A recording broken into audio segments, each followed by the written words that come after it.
4 months after the putting in place of regional institutions in the 10 regions of the Republic of Cameroon and the installation of the regional officials, nothing is happening at the level of the regions, and there are complaints rising from the regional officials in the English-speaking regions of the country, where the putting in place of the regional institutions was expected to bring some impact on the developments over there as far as the 4-year-long Anglophone crisis is concerned. Nothing has been happening for the past 4 months, according to the regional officials, and some of them, including the Southwest House of Chiefs president, are attributing that to lack of political will on the part of those around the head of state, those in charge of implementing the vision of the head of state.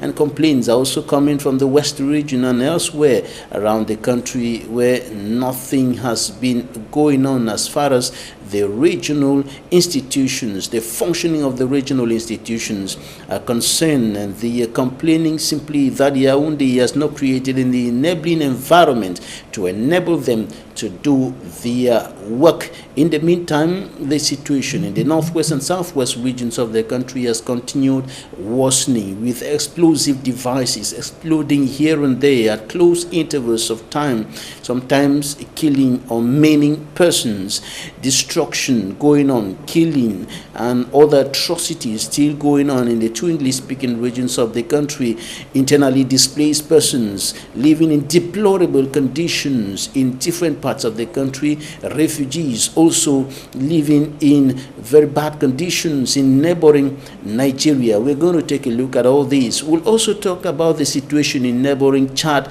Republic, where an atmosphere, a tense atmosphere, continues reigning there after the death of President Idriss Déby Itno. And according to experts, the situation is threatening the peace and stability of Sahel zone countries and some countries in the Central African sub-region. Meet our guest in some few seconds.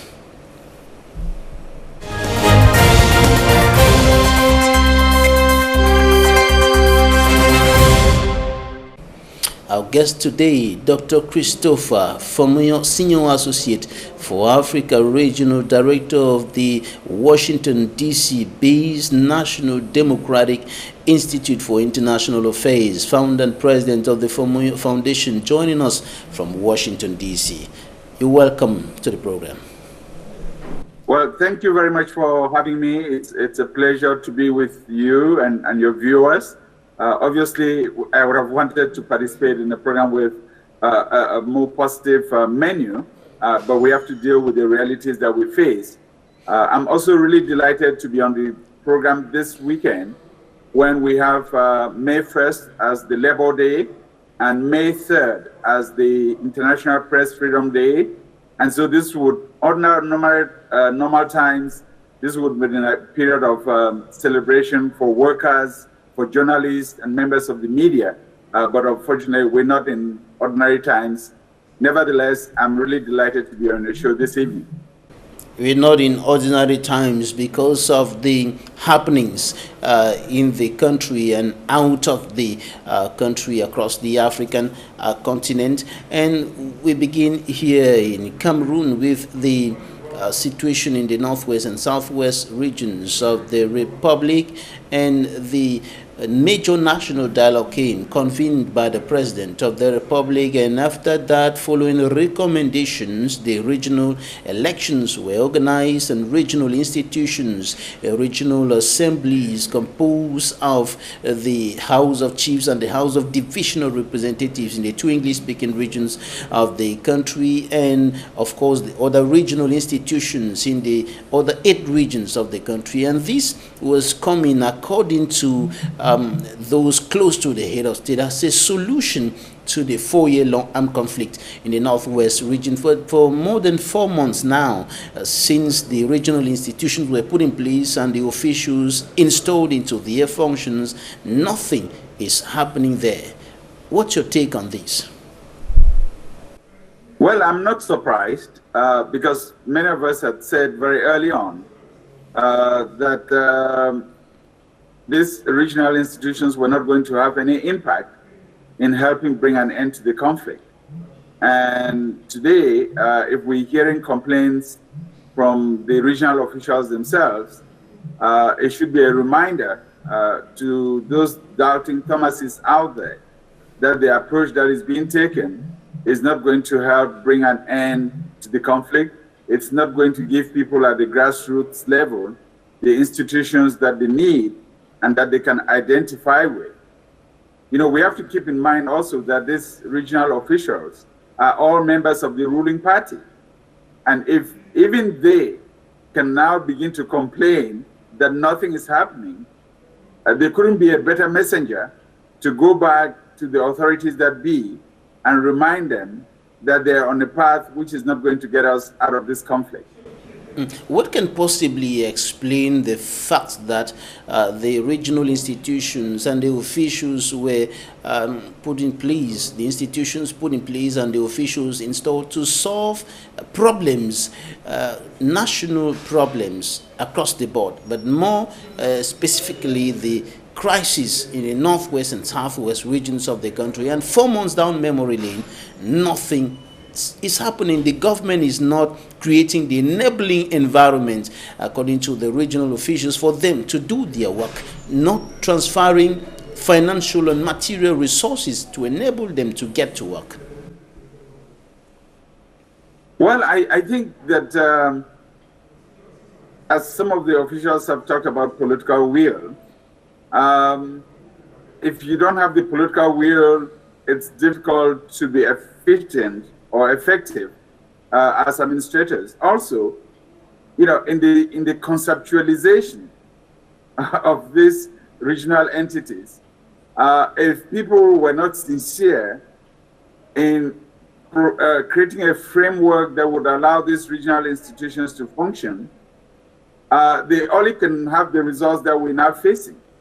And so I think the powers that be at the level of Yaoundé need to understand that in today's era, in today's day and age, you cannot afford to be half pregnant.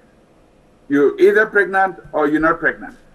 And so you either give the people the institutions that they want and make those institutions work, or you don't give them, and everyone can understand, everyone can observe your reluctance to do so.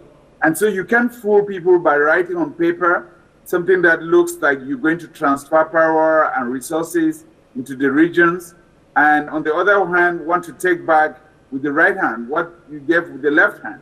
I think people have become very wise, people have become very attentive, and you end up putting your own people, especially in the Northwest and in the Southwest, at great risk and danger, because it's now their own reputation, their own credibility that's on the line.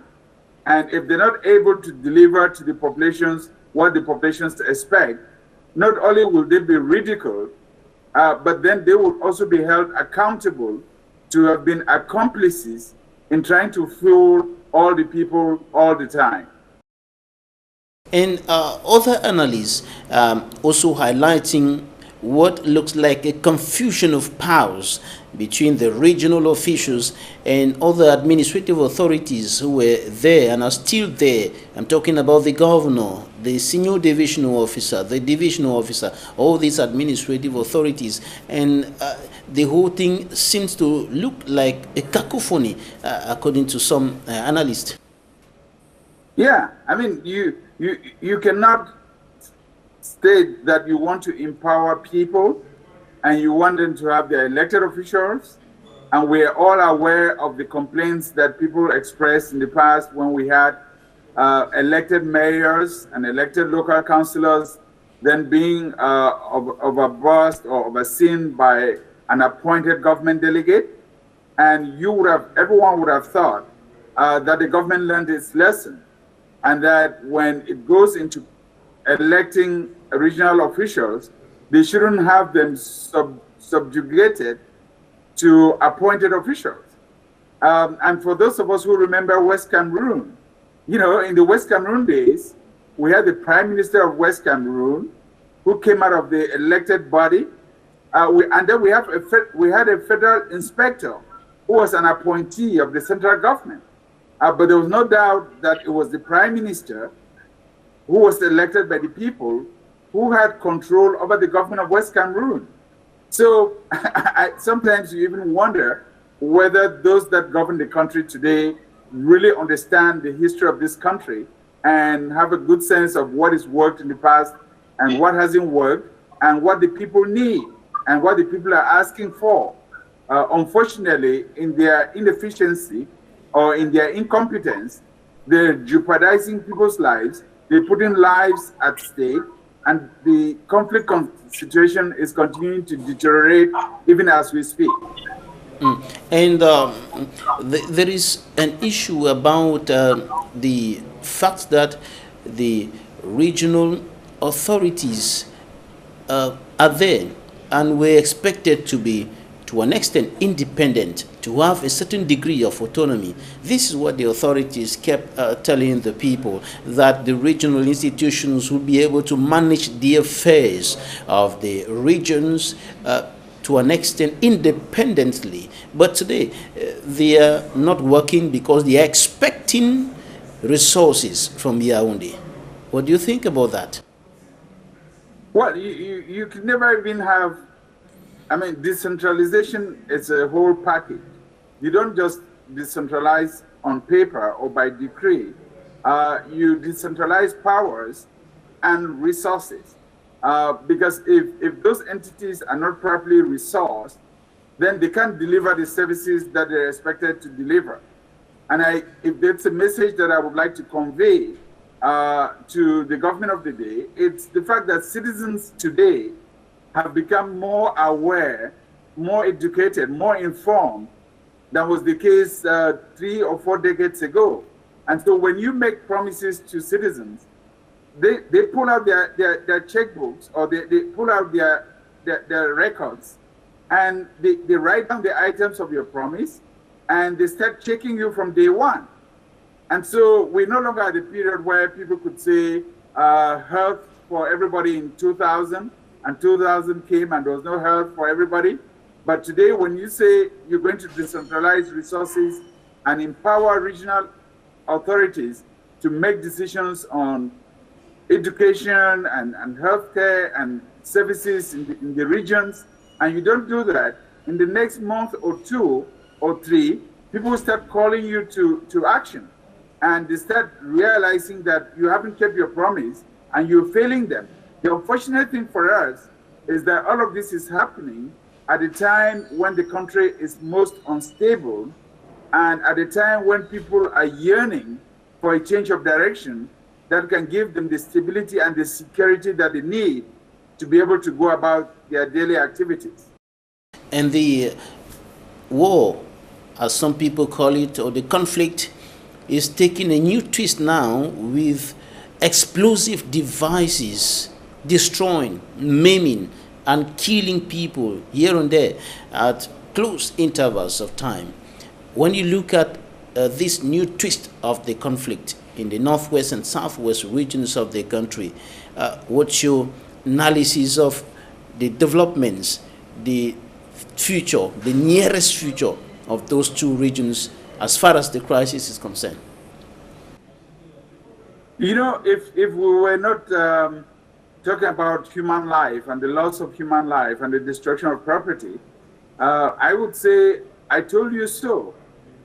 Because I have said, and many other people have said, many of us have said, since this crisis began in 2016 and then morphed into an armed conflict in 2017, I have said that these issues are legitimate, the concerns and grievances are legitimate and well-founded, but they will never be resolved through the use of force, and that negotiations were the best approach to bring all the parties around the table to figure out where we went wrong in the past, figure out what our differences are, and together figure out a way out.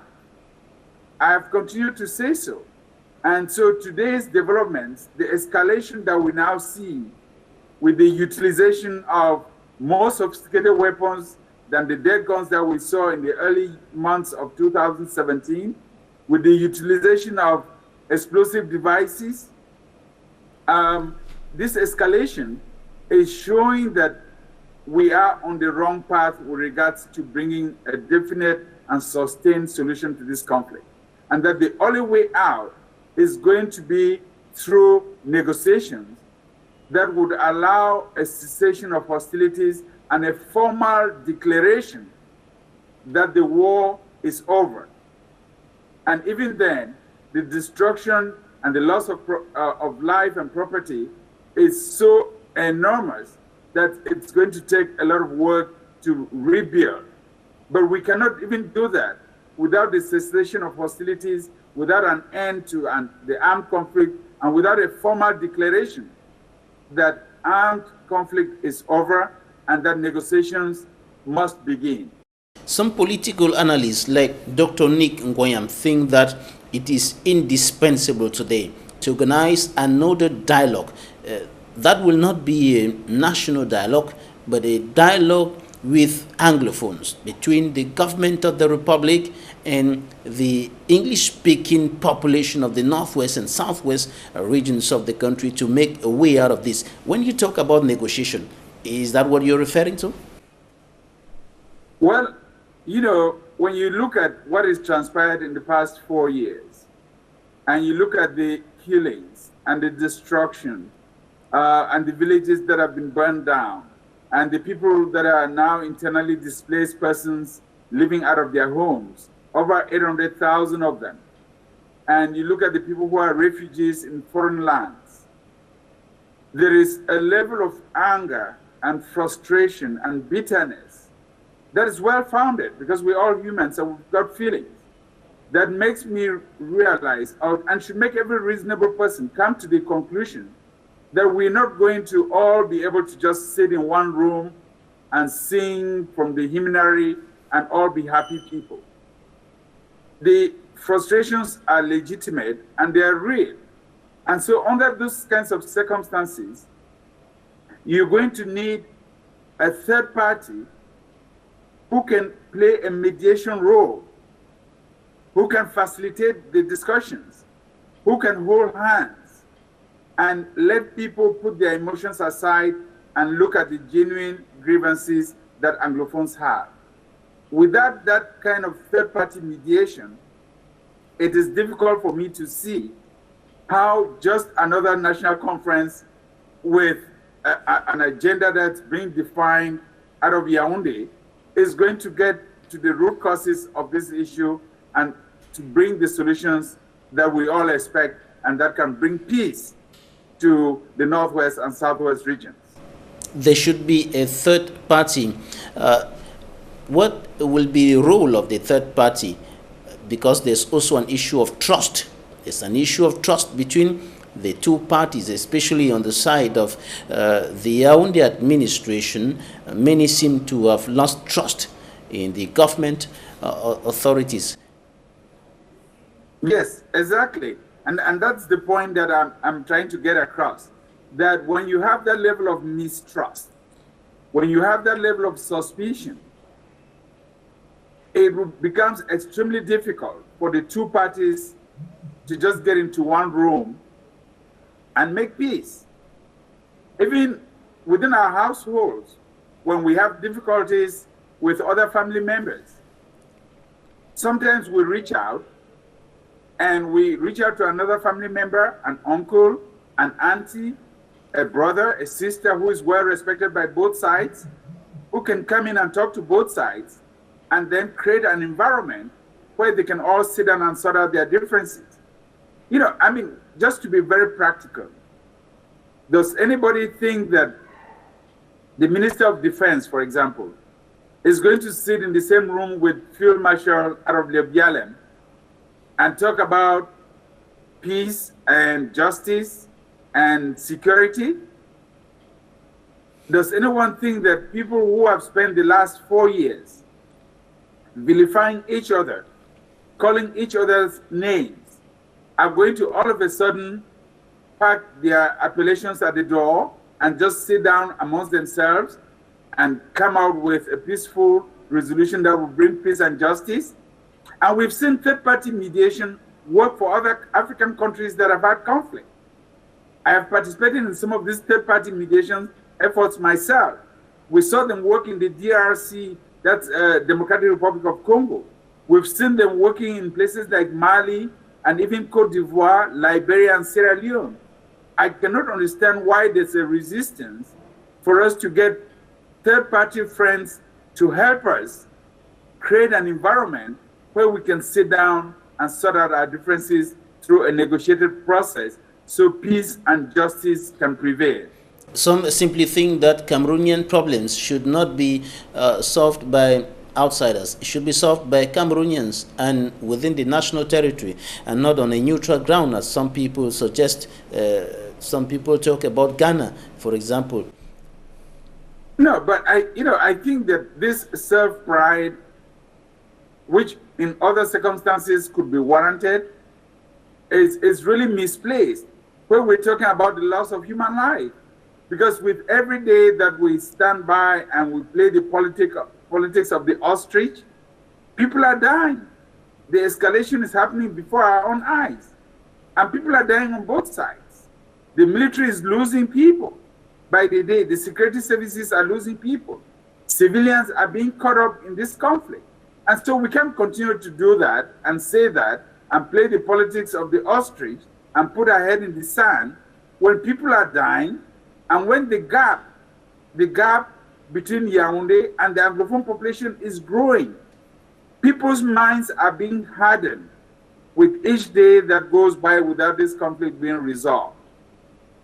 And so my prayer, my wish is that those who think that the politics of the ostrich would help us get out of this conflict should look at what has happened to the country in the past 4 years and should remind themselves that other African countries have gone through that. And other African countries have taken this approach that I'm recommending and have been able to find peace. Every African country that went through conflict ended up with a mediated effort to bring that conflict to an end. And that's why some of those countries have now found lasting peace and are working to consolidate that peace and development in a way that could be beneficial to their citizens. So I do not understand, and there will come a point where the people who are resistant to these negotiations, or the people through whose resistance the negotiations haven't happened, would have to be called to answer for their poor judgment and their lack of vision in working to bring this conflict to an end. Recently, you were in neighboring Federal Republic of Nigeria, where there are hundreds of thousands of Cameroonians from the northwest and southwest regions of the country who are now seeking refuge there. The escaped violence in their homes, in their villages in the northwest and southwest regions of the country. We'll take a look at what the newspapers reported this week with Immaculate Fugu, and when we come back, we'll talk about those refugees in neighboring Nigeria. Stay with us.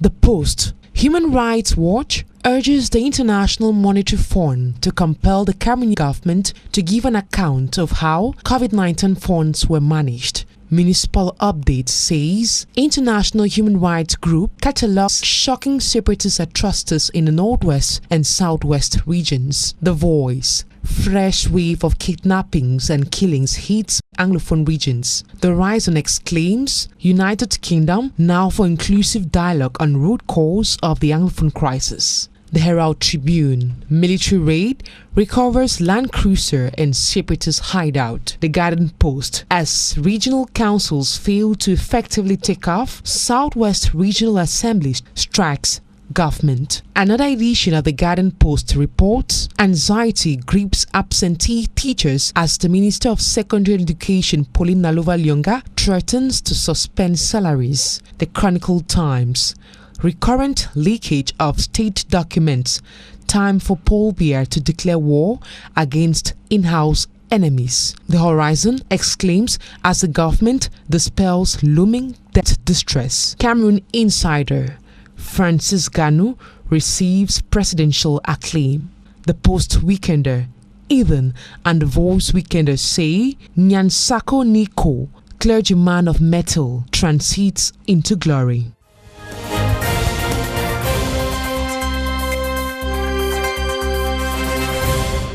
Thanks, Immaculate Fogwe, for the press review. Dr. Christopher FOMUNYO, can you tell us what you saw, what you heard in the refugee camps in Nigeria? Well, first of all, I had three objectives for making that trip.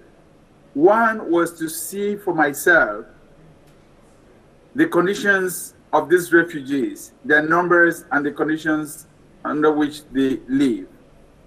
Secondly, was also to bring them some relief or take to them some relief in terms of food items, given we're in the Easter season and with COVID-19, just imagining the hardships in the refugee camps, going to them with some relief and some food to be able to, albeit on a short-term basis, relieve some of the pain and suffering.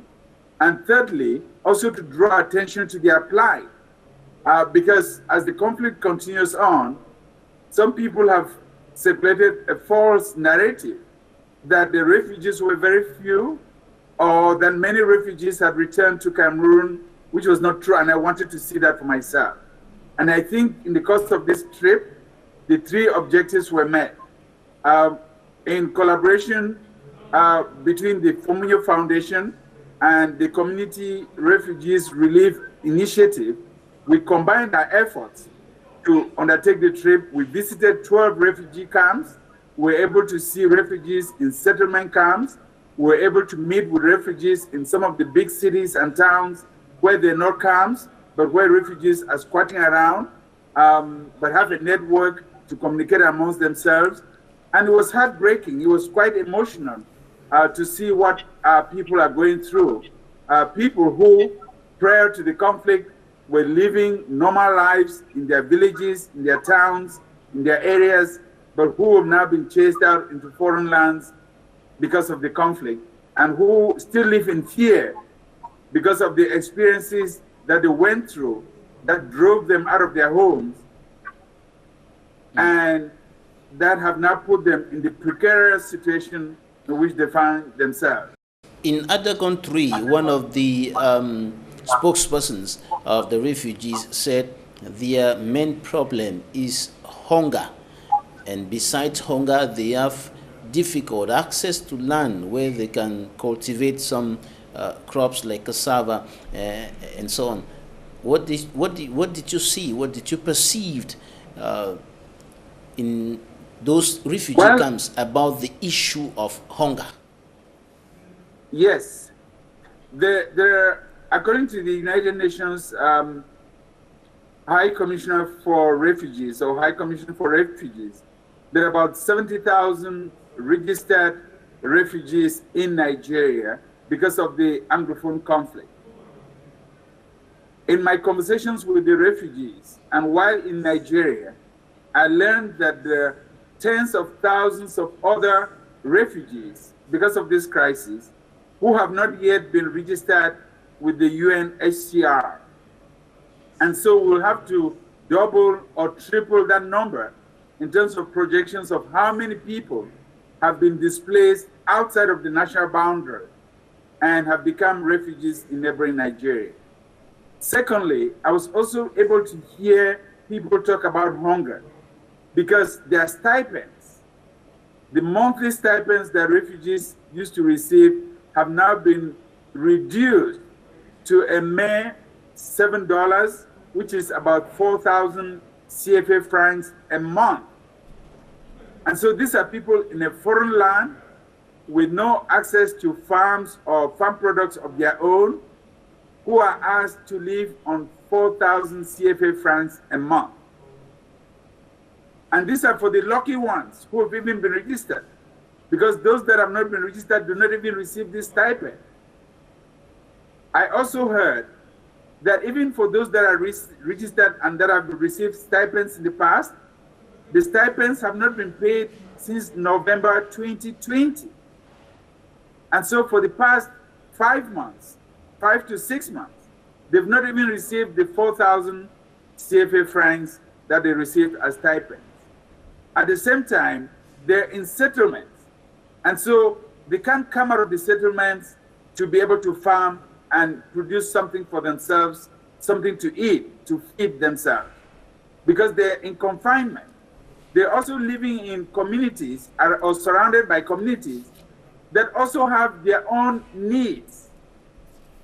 Some of these communities don't have good access to water or even education or health facilities, and all of a sudden, they're now surrounded by refugee camps. I visited a camp in Benue State, Equinoxe, which has 12,000 refugees in one camp.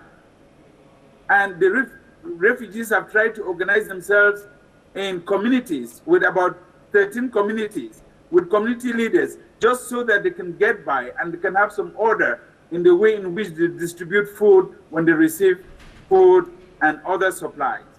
I mean, life is extremely hard for our people out there. 4,000 francs CFA. I want to be sure that I got that figure clearly. 4,000 francs CFA for a month. That's grossly insufficient, even for somebody living in a normal situation in Douala, in Yaoundé, in Boya, and so on.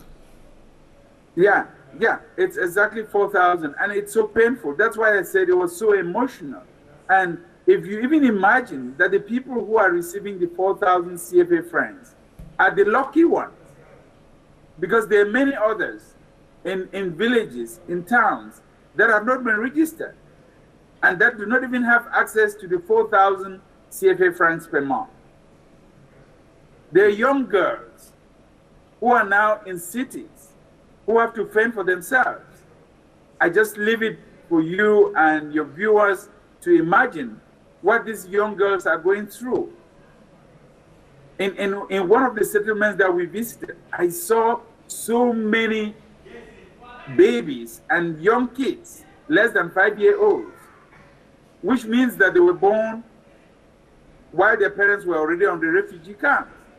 And you see young girls, 14 years old, 15 years old, carrying a baby on the back, and if you mistakenly pose the question of whether this is their younger brother or their younger sister, they look at you in the face and very shyly say to you, "This na my picking this is my own child." And so you can imagine what our people are going through. We already have a generation that's been sacrificed because of this conflict. And my fears are that if we don't act quickly to end this conflict and create an environment where our refugees can return home, we would have sacrificed the next generation. And that's very sad. And at some point, people are going to be held accountable for their role in making this happen. That's quite heartbreaking there. I heard some of the refugees saying that the UNHCR has been doing a lot, though they are still in a very difficult situation. But I didn't hear any of them say that they have been visited by some Cameroonian authorities. Did they tell you anything like that? Well, in the conversations that I had, the refugees were very appreciative of what the UNHCR has done for them or is trying to do for them. I also understood that the UNHCR is facing some difficulties because many countries and many organizations that used to donate had to cut some of their donations because of COVID-19. I still plan to follow up with the UNHCR to see if that's the case and what needs to be done at that level. The refugees were also very complimentary of what the host communities are doing to provide the moral support. And the fact that the host communities are very welcoming. And in fact, I met with some of the chiefs and elders from these host communities in Benue State, in Cross River State, in places like Ikoja and Ikom, where these host communities are doing their best to share the little that they can have and to provide some comfort to our refugees.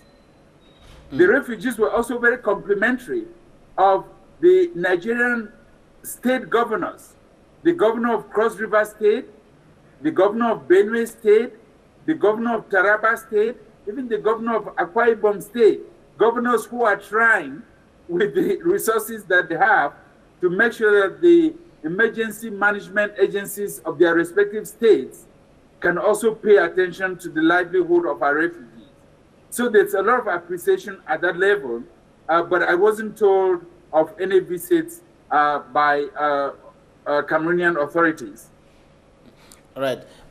Now, they also expect the FOMUNYO Foundation and its partners to do something at the level of facilitating access to land so that they can be able to carry on with some agricultural activities. They mentioned the cultivation of cassava. Do you plan to do something in this perspective?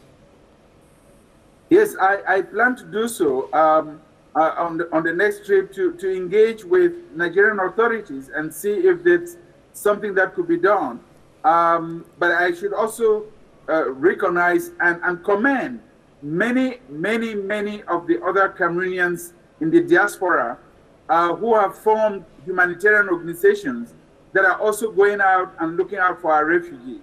TFF, the FOMUNYO Foundation, and CRRI were just two of the many organizations that are going out there and helping out. And my hope also is that as we've come back with images, with stories from these refugees, that other brothers and sisters will redouble their efforts, because ultimately it's going to be our collective efforts that can improve and save lives while we wait and work for this conflict to come to an end. You gave them a message of hope and you told them to be hopeful for better days ahead. And that indeed, I had to. And with some of the kids, I had to share with them the story of someone who is close to me, who is the chairman of the board of directors of the National Democratic Institute for International Affairs, for whom I work. The chair of our board, Madeleine Albright, who was the first woman to be appointed Secretary of State for the United States of America, and the fact that in her early life, she was a refugee. In fact, she was a refugee twice. When her parents took her from Czechoslovakia, first to escape the communists, and then when they went back after living in the UK, the Second World War began, and they escaped when Jews were being persecuted in Central and Eastern Europe. And so she came to the United States as a refugee. But she grew up, went to school, got several PhDs, became a personality and an expert, and got appointed the first woman to be Secretary of State of the United States of America. So I shared those kinds of stories with these kids on refugee camps to tell them that all is not lost and that this too will come to pass and they will have a lovely story to tell their kids and grandkids. That's my hope for the future, and that's the hope that I try to share with the refugees, even though they're presently living under very difficult circumstances.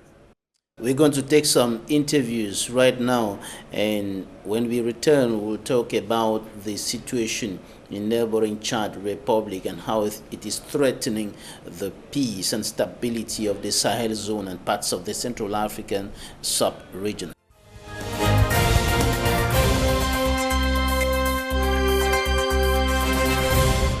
We are still expecting to know what competencies have been transferred to the regional assembly. We are still to get a budget that has been voted by the regional assembly.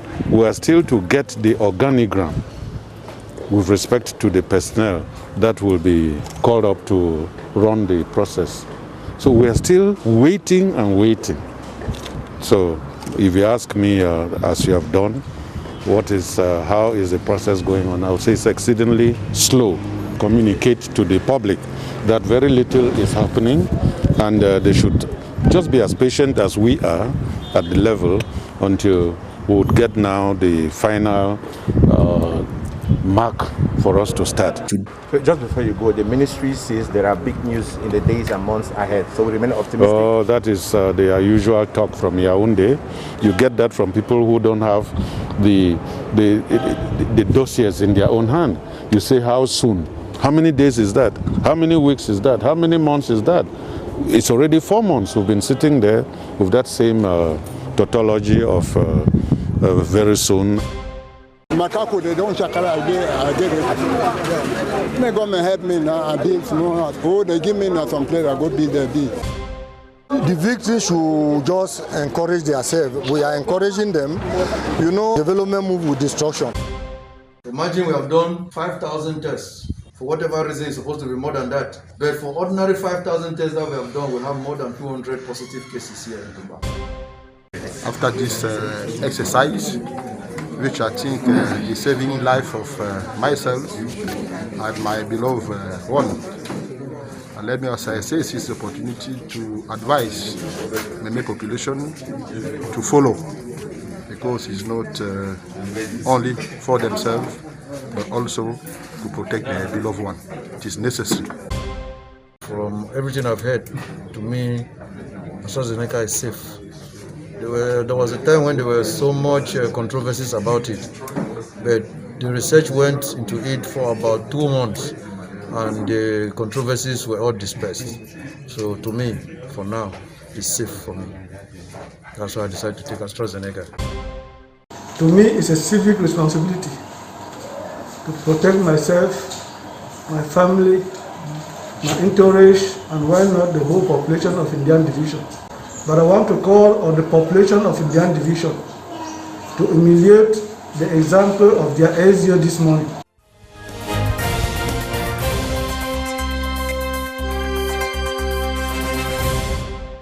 Those were interviews of the week after the death of President Idris Deby Itno in Chad.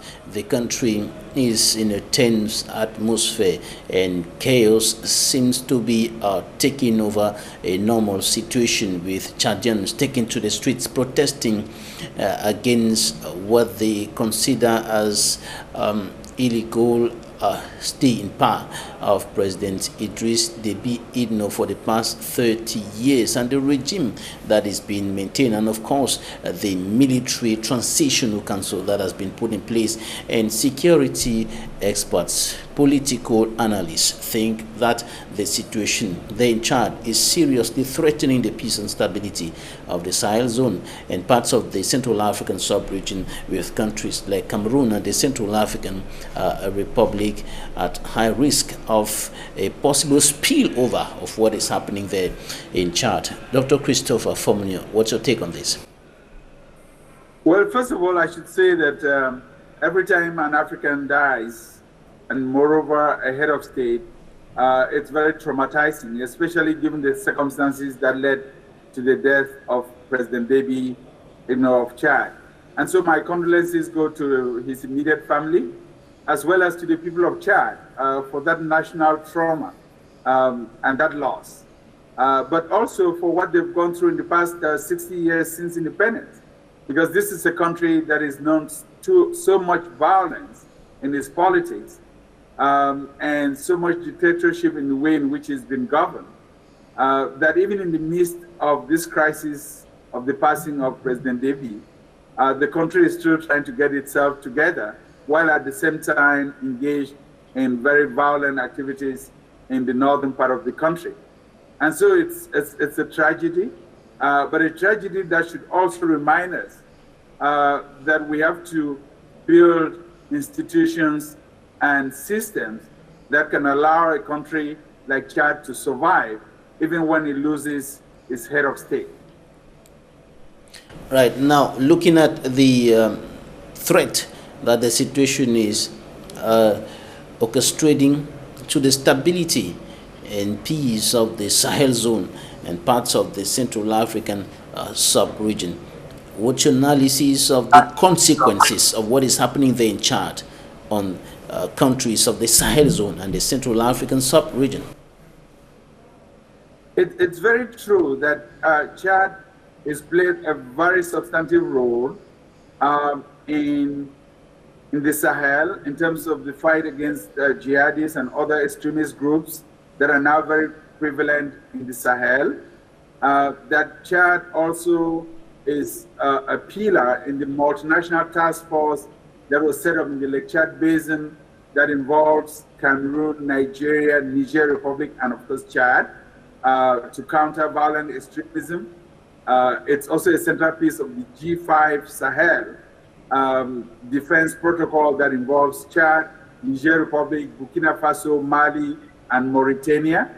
That in many ways, Chad was serving as a firewall between Northern Africa that is pretty unstable, especially after the fall of Gaddafi in Libya, and the rest of sub-Saharan Africa, and that were its security architecture to be dismantled or weakened because of the passing of President Déby, that a lot of the neighboring countries could be negatively impacted.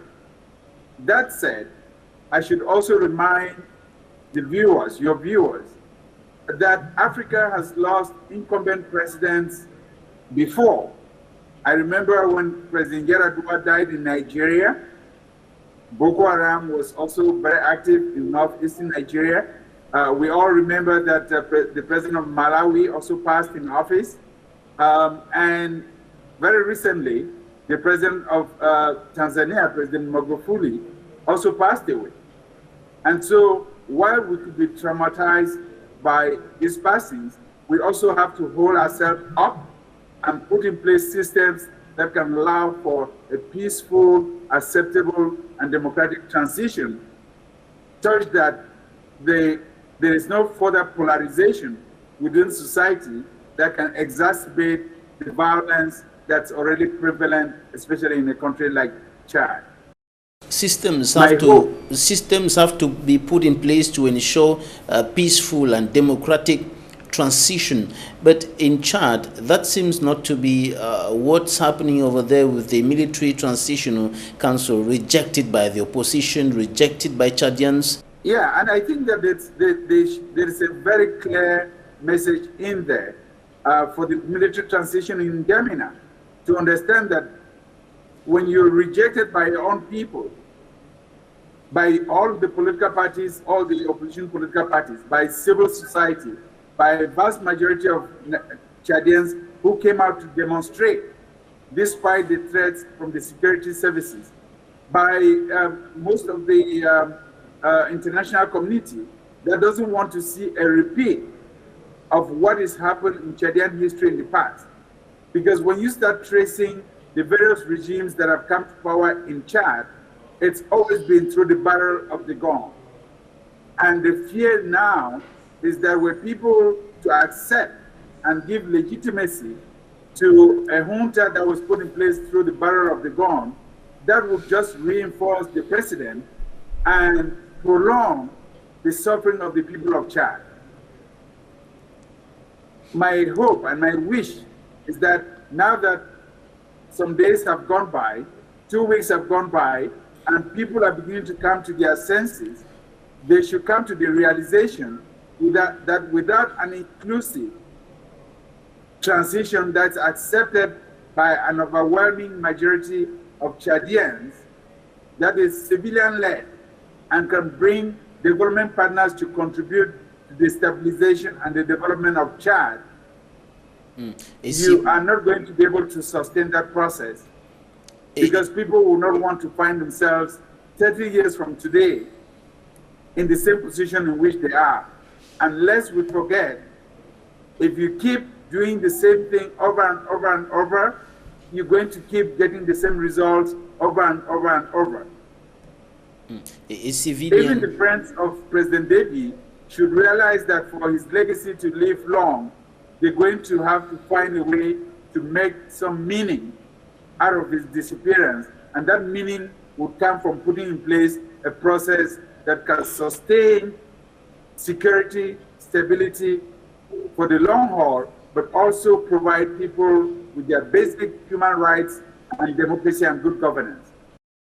The Military Transitional Council has 18 months to organize things in the country and hand over to the civilians, according to the spokesperson of that council, headed by the son of President Idris Deby, General Muhammad Idris Deby Itno.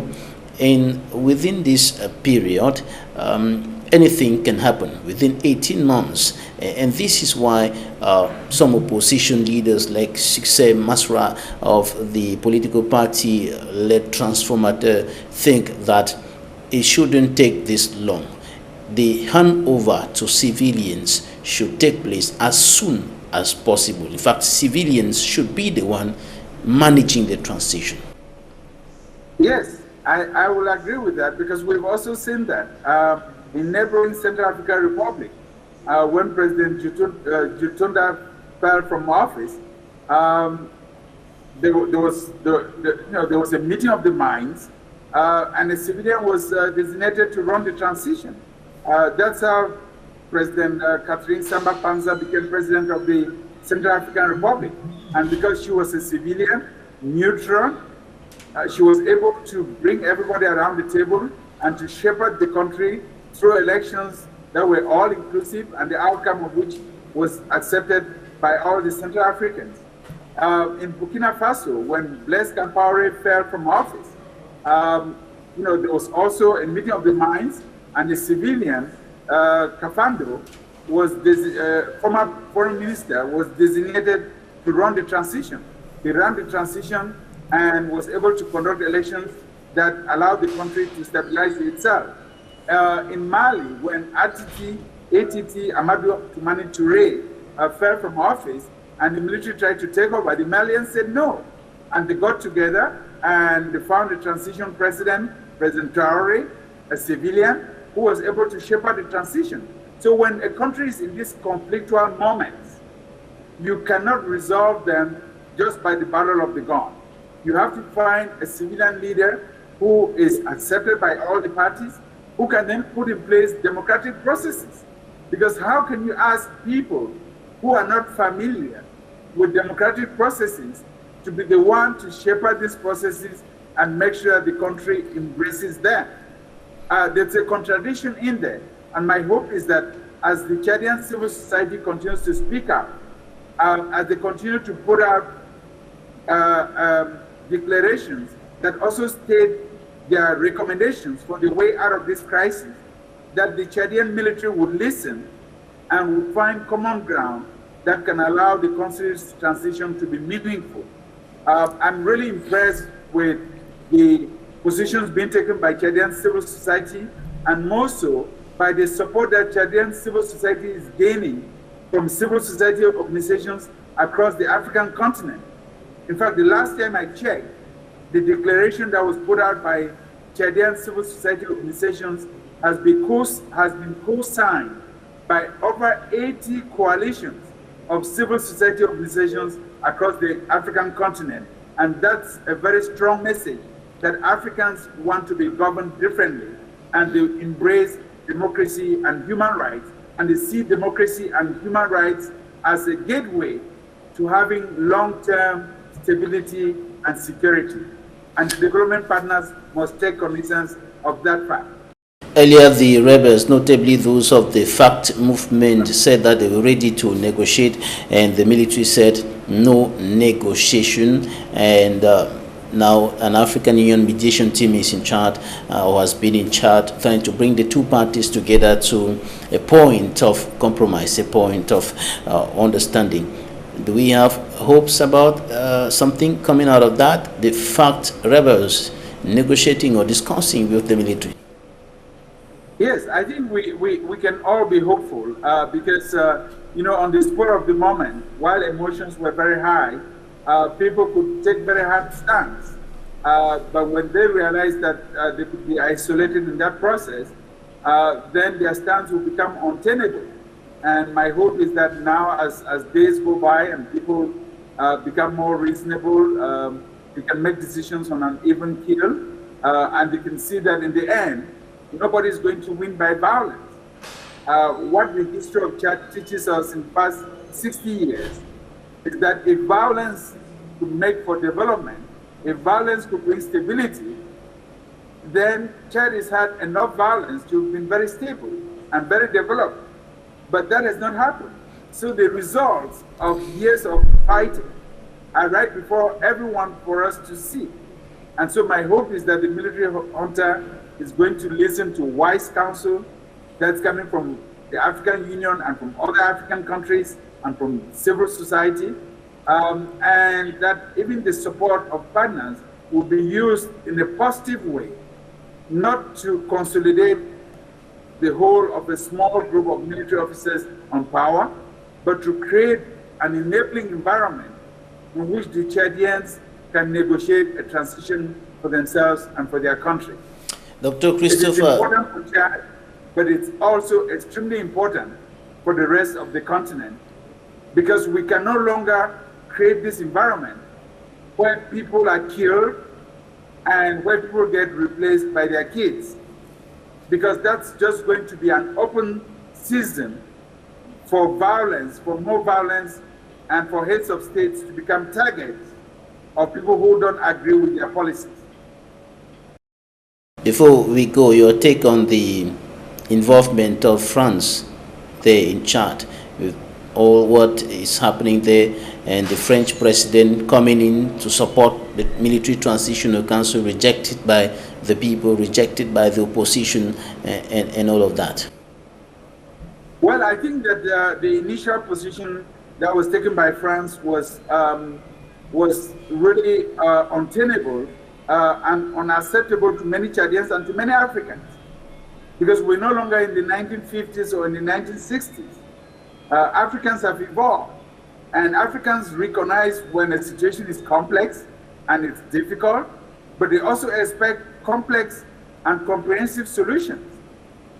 They don't expect linear solutions of one dogma that gets imposed to everybody. If the situation is complex, it requires that the proposition of the solution also be very comprehensive. And so I was elated to see that in the second declaration that was made by President Macron, right at the Élysée itself, when he met with the current chairman of the African Union, President Félix Tshisekedi of the Democratic Republic of Congo, that President Macron also used the word democracy and democratic governance for the first time on the Chadian issue, which means that even he is coming to the realization that you cannot have sustained peace and security and development without democracy, and that the voices of the majority of the Chadians need to be listened to. So my hope is that the Chadians working with their partners can come up with a compromise that everyone will buy into, including Chad's development partners, and work to support for the well-being of the Chadian people and for the rest of the continent as well. Dr. Christopher FOMUNYO, Senior Associate for Africa, Regional Director of the Washington, D.C.-based National Democratic Institute for International Affairs, founder and president of the FOMUNYO Foundation. Thank you for your time. Thank you for having me, and you all be safe out there. Thanks, ladies and gentlemen, for staying with us. That's it for this edition of The Inside. Another edition will be coming up next Sunday.